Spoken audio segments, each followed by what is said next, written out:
आइए।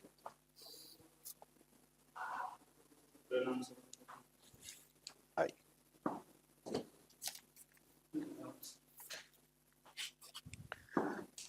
आप political science के हैं और टीचिंग आपका हॉबी है ना? आपकी दृष्टि में महात्मा गांधी का हमारे स्वतंत्रता संग्राम में सबसे बड़ा जो कहिए कि एक क्या योगदान था? विशेष लंबा इतिहास है स्वतंत्रता संग्राम का और इसमें अनेक जो कहते हैं नेतृत्व करने वाले रहे स्वतंत्रता संग्राम। आप बताइए कि विशेष जो तथ्य है गांधी जी के साथ वह क्या है in terms of freedom movement? Sir, Mahatma Gandhi ji का सबसे बड़ा योगदान एक मास मूवमेंट में कई सेक्शन को एक प्लेटफॉर्म पे लाए, वो सबसे बड़ी योगदान हुआ। सेकंड सर देखे तो एक कैसे आप कह सकते हैं, कैसे आप कह रहे हैं कि मास मूवमेंट मास को लाया है उन्होंने? Yes sir. बहुत अच्छी बात है, एब्सोल्युटली करेक्ट। कैसे? सर जैसे गांधी जी का इंडियन फ्रीडम मूवमेंट में 1917 में मेनली सत्याग्रह में चंपारण सत्याग्रह। थोड़ा सा कंपेयर कीजिए पहले से। हाँ। कि किनके जो फाउंडेशन कांग्रेस का हुआ है उसे थोड़ा सा कि किस में एलिट में जब पूछ रहा हूँ उसका मतलब वही है, अ कंपैरेटिव स्टडी। सर कंपेयर कर रहे हैं, है ना? सर जैसे कांग्रेस की स्थापना 1885 में हुई तो उसमें दो सेक्शन एक्सट्रीमिस्ट और मॉडरेट 1907 में स्प्लिट देखने को मिला, क्योंकि उन दोनों पहले मॉडरेट से मॉडरेट जो Yes, कॉन्स्टिट्यूशनल मेथड को अपनाते थे प्रे का, और ये बाद में जाते जाते तो सेक्शन में हो गया। Yes sir. ये then you come to that way। ठीक है? Yes sir. हाँ। तो दोनों को जो वे ऑफ थिंकिंग थी वो अलग अलग थी। किनकी पकड़ थी, कहाँ पर इंटेलेक्चुअल से चला आया है ग्रास रूट लेवल में? Yes sir. आप कीजिएगा ना, चलिए। Yes sir. तो फिर गांधी जी फिर जब 1917 में एंट्री होती है इनकी, तो फिर मॉडरेट्स और एक्सट्रीमिस्ट दोनों को एक साथ कर फिर आगे फ्रीडम मूवमेंट में आगे बढ़ते हैं। और अगर 1920 की बात करें नॉन कोऑपरेशन मूवमेंट में या फिर सिविल डिसोबीडियंस मूवमेंट में, तो लार्ज सेक्शन या वुमेन हो या फिर फार्मर हो या फिर एलीट सेक्शन हो, सभी को एक प्लेटफॉर्म पर लाके और फ्रीडम मूवमेंट के लिए सभी को कि हर एक सेक्शन में गए। 1970 जहाँ चंपारण का हुआ ग्रास रूट लेवल पर है, वो पेजेंट्री है। Yes sir. एंड लैंडलॉर्ड्स जो किसान है, हमारी जो अर्थव्यवस्था है उसको उन्होंने लाया है ना? Yes sir. और क्या कहते हैं इसको एक मास मूवमेंट का दिया है जो अन्य सर्टेन ग्रुप्स में थे, कुछ रिवॉल्यूशनरी थे, कुछ टेररिस्ट को ये रिप्रेजेंट कर रहे थे, कुछ उग्र ये ऐसे विचार में थे। तो ये चलिए, political thinkers about I am talking about political thinkers of our country. किनको किनको आप पॉलिटिकल थिंकर्स के रूप में यह मानते हैं हमारे आधुनिक भारत के राजनीतिक चिंतकों के बारे में? आप उनका कुछ बतला सकते हैं? सर जैसे डॉक्टर भीमराव अंबेडकर जी हैं, जवाहरलाल नेहरू जी हैं, फिर महात्मा गांधी और लोहिया जी हैं, कौटिल्य है। कौटिल्य तो काफी पुराने, मैं इंडियन मॉडर्न की पॉलिटिक्स बात मैं कर रहा हूँ। और सर आपने समाजवादियों का बताया है, राजा राम मोहन रॉय, अरविंदो घोष को आप मानते हैं? यस सर, वो भी हैं इंडियन पॉलिटिकल थॉट। और बताइए। और सर अर्ली कांग्रेस से आप लोगों की पढ़ाई होती है पॉलिटिकल में? Political thinkers, modern political thinkers of thought, Indian political thought में सर आता है ना? उसमें सर यही 5-6 थिंकर पढ़ाए गए थे। अच्छा। हाँ। चलिए, फेबियन सोशलिज्म जानते हैं आप? Yes sir.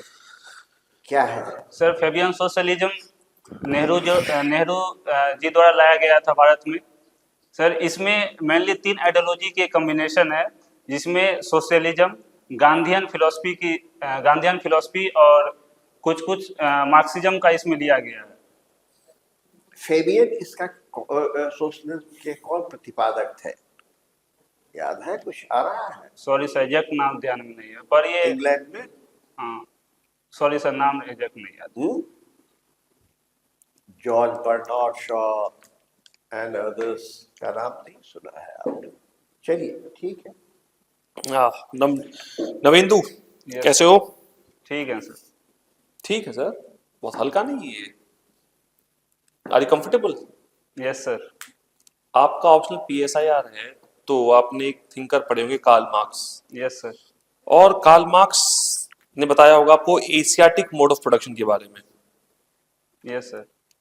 कार्ल मार्क्स बताते हैं कि इतिहास और समाज भौतिक तत्वों से आगे बढ़ता है, जिसको उन्होंने कहा था हिस्टोरिकल मटेरियलिज्म या यस। ऐतिहासिक भौतिकवाद। लेकिन जब वो एशियाई समाजों पर आते हैं तो ये कहते हैं कि ये समाज अपने आप आगे नहीं बढ़ेंगे। क्यों? सर जैसे कि मार्क्स स्टेटलेस सोसाइटी की कॉन्सेप्ट देते हैं, क्योंकि सर स्टेट को वह एज अ एक्सप्लॉइटेटर के रूप में देखते हैं, इसीलिए उन्होंने ये कहा था। मैंने पूछा बहुत कुछ अलग और आपने बताया बहुत कुछ अलग। Question Asiatic mode of production explain कीजिए। सर वो सुप्रा स्ट्रक्चर एक प्रिंसिपल दिए थे, जिसमें mode of production, actually question हम समझ नहीं पाए सही से। मार्क्स पढ़ा है आपने अच्छे से? चलिए बताइए आप मेरे को कि कार्ल मार्क्स ने इतिहास की सर्वोच्च अवस्था किसे माना है, सुप्रीम डेवलपमेंट ऑफ हिस्ट्री किसे माना है? Marks, sorry sir. मतलब जहां इतिहास जाकर रुक जाएगा, जहां समाज का विकास जाकर रुक जाएगा, वो क्या है? क्या आप चाहते थे? किस अवस्था की बात करते थे? वो सर प्रोलेटेरिएट क्लास में शासन चला जाएगा उनके हाथ में, ये इसकी बात क्या करते थे? स्टेटलेस सोसाइटी की। या साम्यवाद? हाँ, कम्युनलिज्म। कम्युनिज्म। हाँ, कम्युनलिज्म। हीगल का नाम सुना है? हीगल। Hegel, yes sir. हाँ, हीगल के लिए सर्वोच्च विकास क्या था समाज और इतिहास का? सही, इनका imperialism is the highest stage of capitalism, उन्होंने ये कहा था Hegel. State is a god on march on earth, ये कुछ एग्जैक्टली सर याद नहीं, सॉरी। ओके, ये बताइए आपको हेजेमनी क्या होती है? सर हेजेमनी एक ग्लोबल लेवल पे एक टर्म है, जो कोई भी एक जो सुपर पावर देश होती है, वो अपने दूसरे देश पे इन्फ्लुएंस करती है, इन्फ्लुएंस बाय पावर हो या बाय इकोनॉमिक हो या बाय मिलिट्री पावर हो, इसके तहत डोमिनेंस मेंटेन कर रखती है। जैसे आज सर एक अगर ग्लोबल लेवल पर देखें तो चाइना का एक राइजिंग सुपर पावर है, जो कि हेजेमनी बढ़ रहा है। वैचारिक नियंत्रण होता है सिंपल भाषा में। अब वो राष्ट्र का हो सकता है, वो व्यक्ति का हो सकता है, वो किसी विचारधारा का हो सकता है, वो कई परिप्रेक्ष्य में हो सकता है। यस। ठीक है, ये बताइए आप मेरे को कि राज्य व्यक्ति का वृहद रूप है, सुना है पहले? Yes sir. किसने कहा था? प्लेटो। क्यों कहा था? सर क्योंकि वह एक स्टेट को हाईएस्ट कहे थे कि state is the individual rich large, जिसमें स्टेट को सबसे ऊपर बताया गया था, क्योंकि सर जितने भी वेलफेयर उनके लिए, उनके अकॉर्डिंग जितने भी वेलफेयर फंक्शन है, वो एक फिलोसफर किंग द्वारा किया जाएगा, और सारी शक्तियाँ वो फिलोसफर किंग में निहित है, क्योंकि वो एक वेल एजुकेटेड होते हैं, इसलिए। मैं पूछ रहा हूँ उत्तर, आप बता रहे हैं दक्षिण। मैंने पूछा आपसे राज्य व्यक्ति का वृहद रूप है, ये प्लेटो ने कहा था, तो कि किस संदर्भ में कहा था? तो ये इस संदर्भ में कहा था कि एक व्यक्ति की आत्मा के 3 गुण होते हैं। कौन कौन से 3 गुण होते हैं? सर उसमें एक विवेक है, एक साहस है और एक वासना। करेज, विजडम और वो।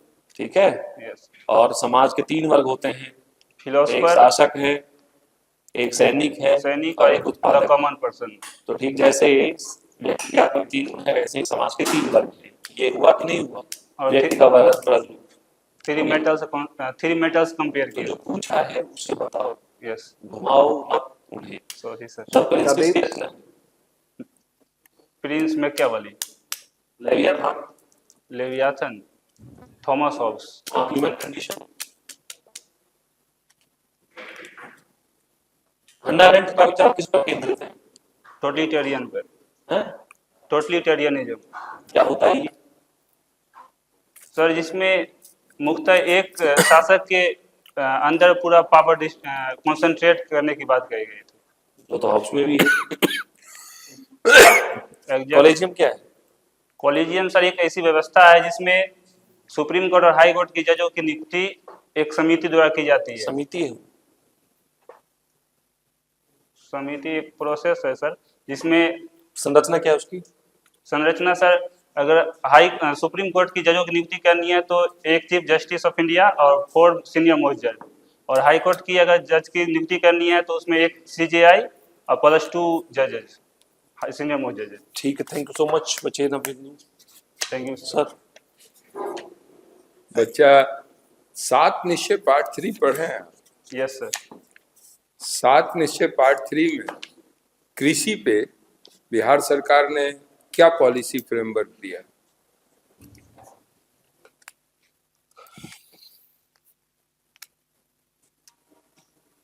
सर इसमें रोड मैप, बिहार कृषि रोड मैप 4 को बढ़ाने की बात की गई है, और साथ ही साथ सर जो जल जीवन हरियाली मिशन है उनकी जो भी कंप्लीट जो भी गोल थे वो अचीव करने में भी अचीव नहीं हुआ है, उसको कंटिन्यू करने की बात कही गई है। और साथ ही साथ प्रखंड लेवल पे और ब्लॉक लेवल पे जो भी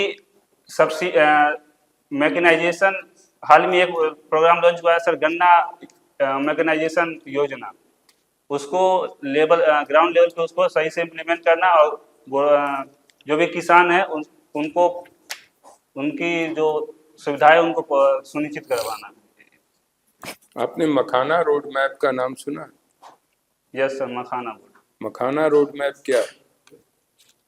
सर जैसे कि हाल में ही यूनियन बजट 2025 में मखाना बोर्ड एस्टेब्लिश करने की बात की गई थी, उसमें सर एक जो मिथिलांचल क्षेत्र है, मुख्यतः सुपौल, दरभंगा, मधुबनी क्षेत्र है, उनमें मखाना को बढ़ावा देने के लिए वहाँ पे एक मखाना बोर्ड की स्थापना की गई है। मखाना बोर्ड कहाँ बना, की स्थापना कहाँ की जा रही है? पूर्णिया में सर। तो वो तो मिथिला में नहीं, आपके शब्दों में। उसका एक्सटेंशन है सर, सॉरी सर, वही आसपास के क्षेत्र में जितने में। तो पूर्णिया में भी मखाना की खेती होती है, आपको पता है? मधेपुरा में भी होती है। हाँ सर, जितने ऊपर वाले क्षेत्र हैं उसमें होते हैं। फिर आप सिर्फ 3 ही एरिया को बता रहे थे। सॉरी सर, मेनली मैंने वो मिथिला जीआई आप टैग जो है सो मैंने आपसे पूछा कि मखाना रोड मैप जो बिहार का बना है वो क्या है। आप हमको यूनियन पॉलिसी बताने लगे, लेकिन वो भी आधा अधूरा बताए। आप इस चीज को मार्क किए? Yes sir, sorry sir. हमने मखाना रोड मैप 4 में 3 चीज पे कंसंट्रेशन दिया। रोड मखाना बोर्ड तो बन चुकी, तो हमने 3 चीजों पे कंसंट्रेशन दिया है। उसके पैकेजिंग पे, वैल्यू एडिशन, उसके वैल्यू एडिशन को जो है सो ऑनलाइन ट्रेडिंग पे कंसंट्रेशन दिया, पैकेजिंग पे दिया, ब्रांडिंग पे दिया, और उसके एक्सपोर्ट पर दिया। तो आप हमको पॉलिसी बता रहे हैं 2025 का सेंट्रल गवर्नमेंट का, तो बिहार क्या करेगा बेचारा? बिहार तो उसको इनैक्ट तो बिहार को करना है ना, तो बिहार की पॉलिसीज बताइए। देखिए, अपने आप को बैलेंस नहीं रखिएगा, डाइवर्ट कीजिएगा तो छेड़ा जाइएगा। अभी कितना हम हार्श ओपिनियन बनाए कि आप 3 गो डिस्ट्रिक्ट का नाम ले लिए, बाकी जो यहाँ बन रहा है उसका जिक्र ही नहीं है। इस तरह से जवाब नहीं दीजिए, ठीक है? Sorry sir. चलिए, आप हमको बताइए कि एनर्जी में हम लोग बहुत फेल्यूअर, बिहार पीछे रह रहा है। अभी तक हम लोग 800 के आसपास में जो है सो मेगावाट एनर्जी बना रहे हैं। मेरा लक्ष्य है 23,000 ले जाने का, लगभग 23,000 समथिंग।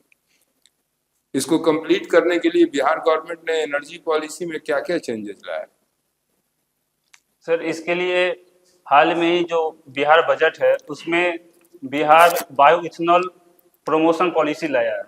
इसके तहत हाल में ही सर जमुई में भारत का सबसे बड़ा इथेनॉल प्लांट एस्टेब्लिश हो रही है उसके लिए। सेकंड सर जैसे सूर्य ऊर्जा जो है सोलर एनर्जी उसको प्रमोट करने के लिए कई जगह प्लांट एस्टेब्लिश किए गए हैं अब आपने सूर्य ऊर्जा घर का नाम ले लिया है, तो सूर्य ऊर्जा घर स्टेट गवर्नमेंट की पॉलिसी है? सर पीएम सूर्य घर वो सेंट्रल स्पॉन्सर्ड स्कीम है जिसमें सर लखीसराय में सबसे बड़ा जो सोलर प्लांट फ्लोटिंग है वो लखीसराय का प्लांट प्योरली बिहार गवर्नमेंट के इनिशिएटिव से चला है और वो इसके एनर्जी पॉलिसी का देन है, समझे? Yes sir.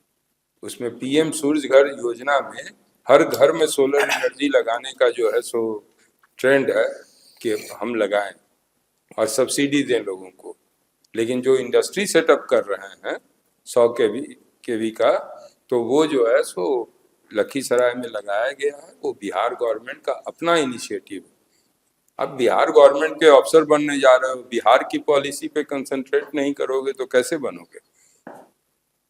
कुछ तो पॉजिटिव वे में बोलोगे, हाँ हम फॉलो कर रहे हैं। जब बता रहे थे आप सूर्यघर योजना, उसी समय बोलना चाहिए था कि पीएम सूर्यघर योजना, पीएम कुसुम योजना को हम लोग आगे बढ़ाने की बात कर रहे हैं और घर घर तक ले जाने की बात कर रहे हैं। तो वो क्वेश्चन से आप डाइवर्ट नहीं होते, आपसे हम नहीं पूछते कि किसकी योजना है, आप बच के निकल जाते ना। यस तो इंटरव्यू के लिए देखो, छोटा एक सबसे बड़ी चीज है, तुम अपने को मछली मारने वाला देखे हो, बंसी से लटकाता है तो मछली पकड़ता है, वो ऐसा नहीं है कि छोड़ देता है कि तुम्हारा रस्सी और सब लेकर के भाग जाए।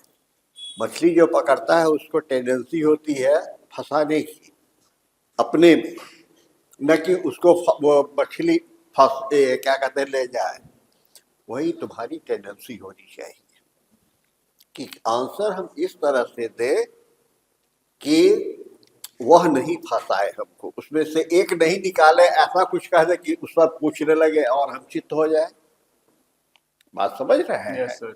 इन चीजों को ध्यान में रखिए कि कोई उसमें से टेल क्वेश्चन ऐसा नहीं निकले, और टेल क्वेश्चन निकले शुरू में तो बहुत हम अच्छा जवाब जा रहे थे, हम बहुत खुश हुए कि बिहार एनर्जी पॉलिसी आज ही समझा देगा, लेकिन वहीं से तुम डाइवर्ट कर गए। और टेल क्वेश्चन निकालता भी है इस तरह से कि अपने पास फंसाता है कि चलो जिस पर हम जान रहे हैं, कमांड है, हम बोलते जा रहे हैं। ठीक है? Yes sir. तो कोशिश करो बेटा, घर के पास बैठते हो, पॉलिसी पढ़ते हो, उसको वोमिट करने का कोशिश करो। मिरर पर फैमिली मेंबर्स में किसी को पकड़ लो, भाई है छोटा, उसके साथ बहस में कहो, बैठा लो, कहो कि सुनो, तो इस तरह से पकड़ करके बात करो। फादर के पास बैठ के बात करो, भले वो किसान हो लेकिन सुनेंगे पेशेंसली तुम्हारा बात। ठीक है? जाओ जाकर, कब है इंटरव्यू? 24 जनवरी। जा करके अभी है 10 दिन 12 दिन, मेहनत कीजिए। ठीक है? मेहनत करो। आईने के सामने में किसी को बैठा लीजिए, क्वेश्चन दागते चले जाइए, निकालिए अपना और जवाब देते जाइए। ठीक और है? बिहार स्पेसिफिक क्वेश्चन सबको जरा देख लेना। राज चिन्ह क्या है, तो राजकीय खेल क्या है, ये सब जो जब तुम नर्वस हो उपलब्धियां, गए तो इस यही सब वर्ष मदद की करेगा। उपलब्धियां, भारत की जो उपलब्धियां हैं, काफी बोस्ट करते आ रहे हैं हम लोग, ये हमारी उपलब्धियां हैं। 20-25 है, उसको बांट लो और तब। किस ठीक है? डिस्ट्रिक्ट के हो? समस्तीपुर। समस्तीपुर के बारे में स्पेशली जो है सो राजेंद्र प्रसाद जो पूसा का एग्रीकल्चर यूनिवर्सिटी है, उसके हाइब्रिड क्रॉप्स पर जो है सो ध्यान देना। और बहुत डेवलप किया है, खासकर स्पेशली स्पाइसेज में मतलब धनिया में, धनिया का जो है सो ग्रेड 1 ग्रेड 2 जो हाइब्रिड क्वालिटी आई है, इंडिया में राजस्थान नहीं बीट कर पा रही है उसको। तो इन चीजों पर ध्यान देना। देखो हम इतना मास्टर नहीं है कि सब एरिया को हम टच कर सकें, लेकिन इन चीजों पर ध्यान दें। तुम्हारा इंडस्ट्रीज का क्या पोजीशन है, दूसरा चीनी मिल है, ये तुम्हारा जूट फैक्ट्री है, पेपर था खत्म हो गया, ठीक जूट है। फैक्ट्री चल रही है, पेपर इंडस्ट्री जूट फैक्ट्री चल रही है अभी। सर 11 अभी भी समस्तीपुर में सर। नो सर बंद है। वही तो हम बंद हो गया। भी सोचे Yes, तो बंद हो गया सर, आज से 7 साल पहले ही बंद हो गया। चलिए बेटा, उधर से हमको डायरेक्शन आ रहा है। बिहार स्पेशल पे अच्छा काम करना बच्चा ना, बिहार स्पेशल पे। बिहार स्पेशल सर, एक क्वेश्चन था सर हाँ। कि जब आप पूछे स्कीम सिर्फ बिहार का बताना होता है या जो सेंटर हमने कहा कि बिहार का बताइए आप। अच्छा तो बड़ा स्पष्ट रूप से हम तो बोलेंगे वो। बहुत स्पष्ट क्वेश्चन आप आपसे घुमाओ मत, आप घुमाने का प्रयास करते हैं। आप सवाल को या तो नहीं समझे तो फिर से पूछिए, लेकिन आप सवाल पूछे जवाब कुछ देने का प्रयास हाँ सर, करते हैं। आपका थोड़ा इधर डाइवर्ट हो गया। पर सर जैसे करंट पे कोई क्वेश्चन पूछ रहे हैं तो उसको क्या अगर सर्वे से कहीं लिंक करना तो इकोनॉमिक सर्वे से यूज ठीक करके है, बता ठीक सकते है, हैं ठीक है, बता सकते हो। शर्त है कि तुमको उस पे पूरा कमांड हो, तो पूरा सर्वे बताओ, कोई दिक्कत नहीं है। लेकिन संक्षिप्त आपका होना चाहिए, ये नहीं कि इम्प्रेस करने की कोशिश कीजिए। नहीं। इतने तेज होते हैं। इम्प्रेस नहीं तो इरिटेट होते हैं फिर वो, हाँ, ये to the पूछा point क्या है है। बता क्या रहे हैं। मेरा चलिए बहुत चलिए स्पष्ट चलिए, 20 क्वेश्चन था। मिनट से ज्यादा हो गया सर। ठीक है, ओके, वेलकम। ठीक, धन्यवाद। धन्यवाद।